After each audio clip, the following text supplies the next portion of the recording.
So I thought, I was trying to think, what is the most useful thing that I could, what could I say that could actually be helpful or useful to you in the future?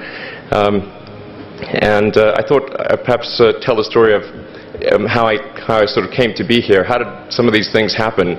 And maybe there's some lessons there. Because I often find myself wondering, how did this happen? Now is the time to take risk. You don't have kids. As you get older, your obligations increase. So and once you have a family, you start taking risk not just for yourself, but for your family as well. It gets much harder to do things that might not work out. So now is the time to do that before you have those obligations. So I would encourage you to take risks now. Do something bold. You won't regret it.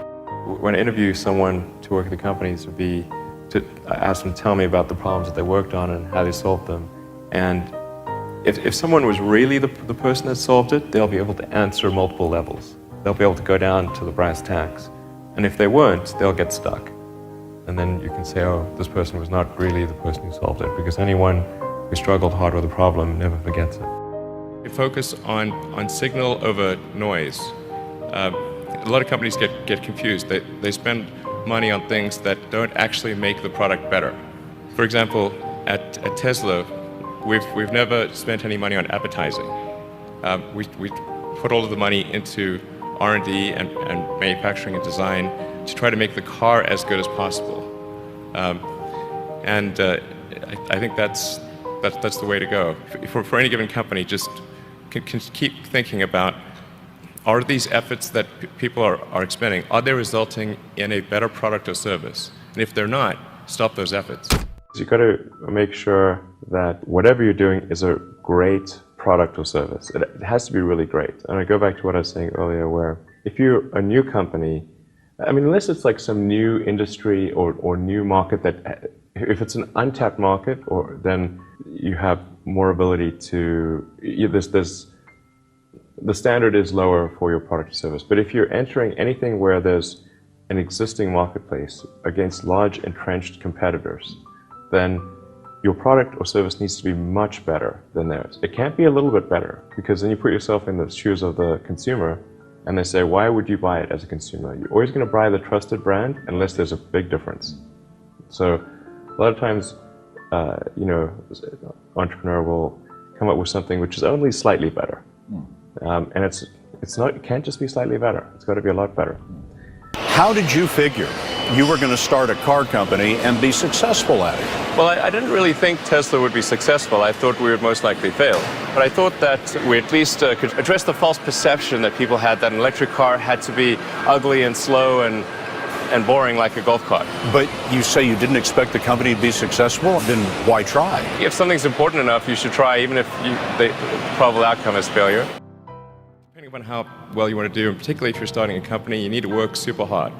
So what does super hard mean? Well, when my brother and I were starting our first company, instead of getting an apartment, we just rented a small office and we slept on the couch. And we showered at the YMCA, and we're so hot up we had one computer. So the website was up during the day, and I was coding at night. 7 days a week, all the time.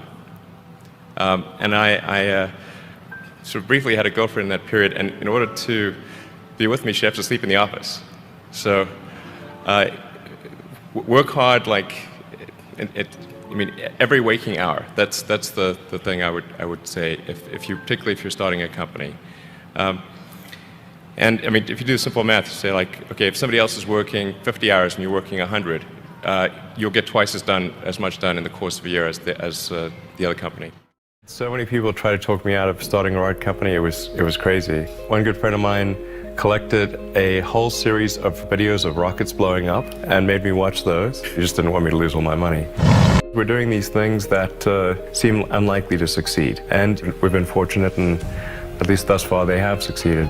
If you're creating a company or if you're joining a company, the most important thing is to attract great people. So either join a group that's amazing, that you really respect, or if you're building a company, you've got to gather great people. I mean, all a company is a group of people that have gathered together to create a product or service.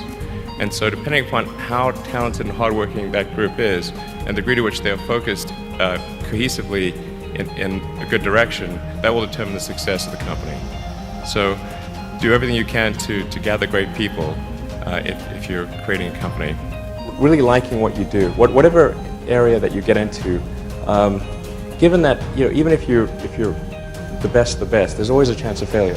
So I think it's important that you really like whatever you're doing. If you don't like it, life is too short.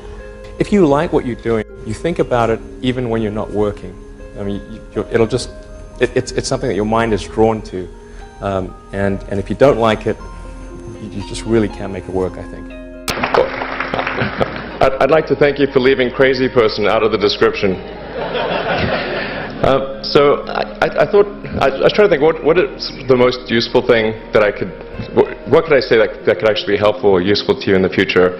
And I thought perhaps tell the story of how I sort of came to be here. How did some of these things happen? And maybe there's some lessons there, because I often find myself wondering, how did this happen? So when I was young, I didn't really know what I was going to do when I got older. People kept asking me, but then eventually I thought that the idea of inventing things would be really cool. And the reason I thought that was because I read a quote from Arthur C. Clarke, which said that a sufficiently advanced technology is indistinguishable from magic, and that's really true. If you go back, say 300 years, the things that we take for granted today would be you'd be burned at the stake for. Being able to fly, that's crazy. Being able to see over long distances, being able to communicate, having effectively with the internet a group mind of sorts, and having access to all the world's information instantly from almost anywhere on the earth. This is stuff that really would be magic, or would be considered magic in times past. In fact, I think it actually goes beyond that, because there are many things that we take for granted today that weren't even imagined in times past. They weren't even in the realm of magic. So it actually goes beyond that. So I thought, well, if I can do some of those things, basically if I can advance technology, then that's like magic, and that would be really cool. And I also had sort of a slight existential crisis, because I was trying to figure out what does it all mean? Like, what's the purpose of things? And I came to the conclusion that if we can advance the knowledge of the world, if we can do things that expand the scope and scale of consciousness, then we're better able to ask the right questions and become more enlightened, and that's really the only way forward.